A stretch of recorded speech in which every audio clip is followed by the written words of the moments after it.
Hi guys, it's Gemma here, intuitive life coach and yoga teacher. And today we are going to have a chat about staying on track towards your dreams and goals.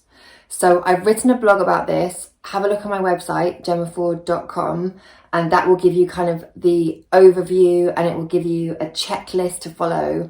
And this video is to really help you see in practice what it is that I do and I teach my clients to do to stay on track with their dreams and goals.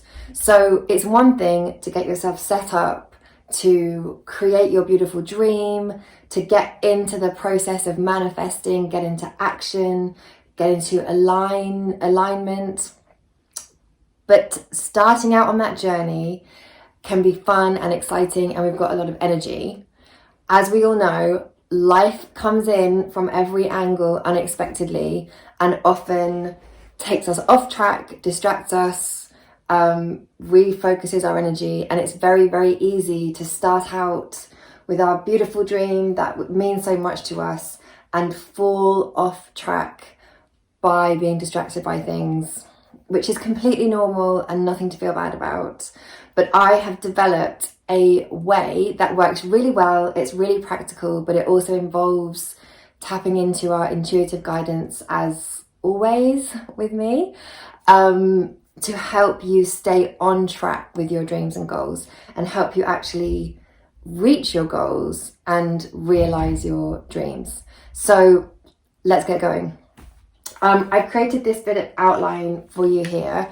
I usually actually use this really big sheet of paper to write down what comes up for me, and then I stick the sheet of paper on the wall so that I can refer back to it as the month goes on. So we're staying on track. The area that we're going to use as an example today is business.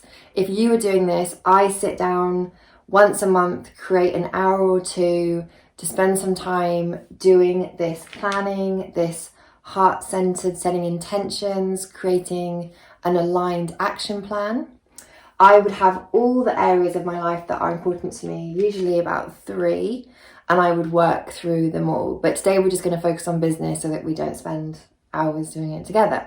So I'm going to use my business as an example. The first thing I do is I get guidance. I use my oracle cards. This is my favorite deck right now. So I've chosen an oracle card. Here's one I chose earlier. It is the 7 of Earth. So before I dive into trying to create a plan or anything like that, I tune into my heart, I pull a card, ask for guidance. This helps to stimulate my imagination, helps me connect to my intuition, and gives me some ideas about where my attention needs to be focused, what I need to be aware of in relation to my business. So this particularly, I love, this lady looks like she knows what she's doing, right? She has got these gorgeous wings on her head, which makes me think of flying and that concept of kind of flying success, you know, high flying. That's what that brings to mind for me. But I also love, you can see she's looking quite intently here at this little, almost looks like a little fairy, like a little light fairy. That to me symbolizes her intuition or my intuition. So she's very confident. She knows what she's doing. There's these wings on her head, which shows sort of success, high flying, but she's looking intently at her intuition, at her inner guidance. So rather than looking forward, she's looking to her own self, her own guidance, trusting herself about what next steps to take. This is also an Earth card, which Earth is very much to do with stability, finances, all the things that we need in order to keep ourselves going, you know, root chakra stuff.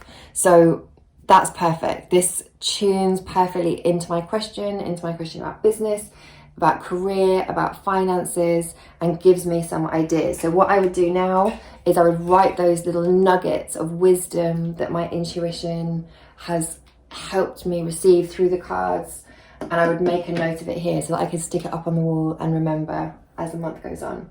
So that's the first step.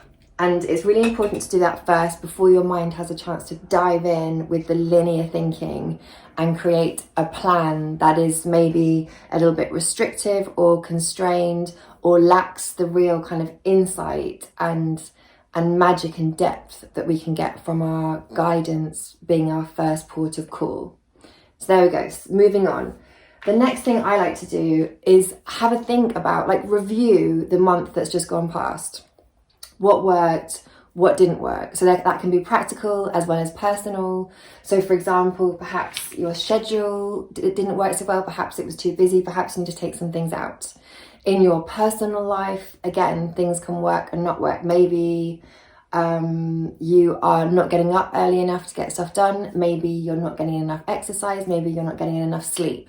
And that is affecting, your work, affecting business. So here I would make a few little points of things that I want to let go. So maybe I want to let go of too full a schedule. Maybe I want to let go of not exercising enough, that kind of thing. So what wasn't really working and you want to let go of, and then following on from that, what are you creating in this month? So that can be more of what was working in the previous month, or it could be something different.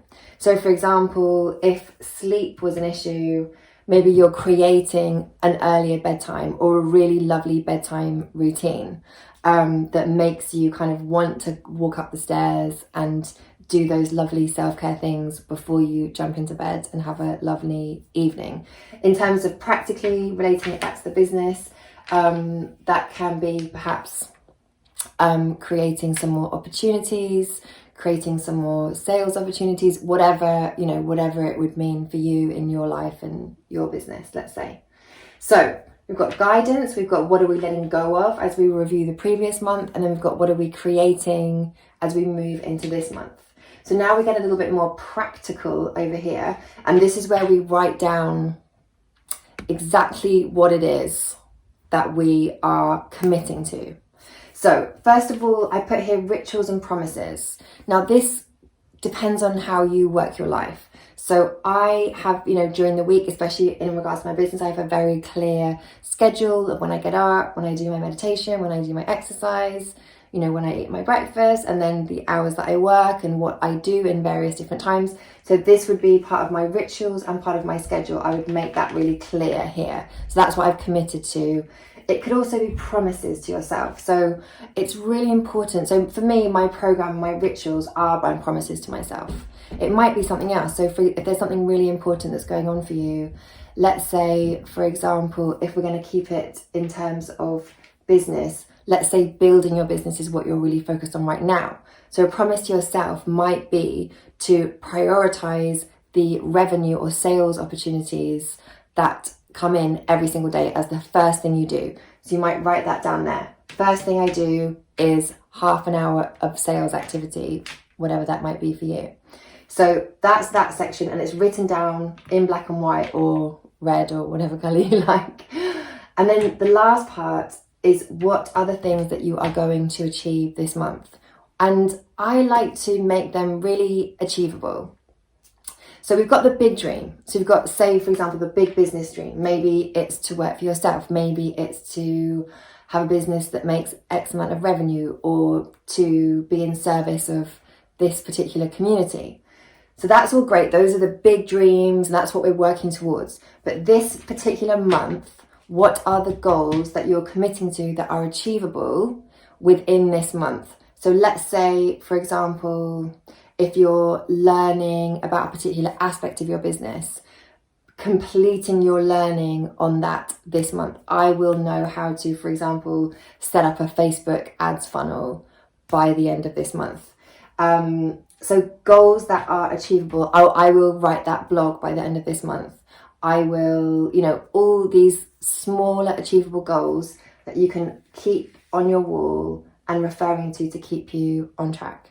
So I hope this has given you some kind of overview. I've tried to keep this as short as possible, but I actually really love doing this and creating space to allow yourself to really tune in to the guidance, the intuition. I often do more than one card. I do 2, 3, 4 cards, sometimes even a 10 card reading for myself. and getting clear on the review, what we've got coming up, what we're promising to ourselves and what we're going to achieve, you can see how doing this every month keeps you very focused, keeps you on track. And obviously things come up and we might not reach our goals and we might not stick to everything we said we were going to do. And that's okay. We're human. But if we come back to this every single month and keep working towards it as much as we can and make progress towards our goals in time with aligned action, with our intuitive guidance, you can see that we're getting closer and closer towards those big dreams. You know, those big, beautiful dreams of that huge business or whatever it might be for you. So I hope that helps. I love it. I do it. I teach my clients. It works a treat. If you have any questions or any feedback, let me know how you get on. I would love, love, love to hear it. So I'm sending so much love and I really hope this supports you in your journey towards your dreams. Mwah.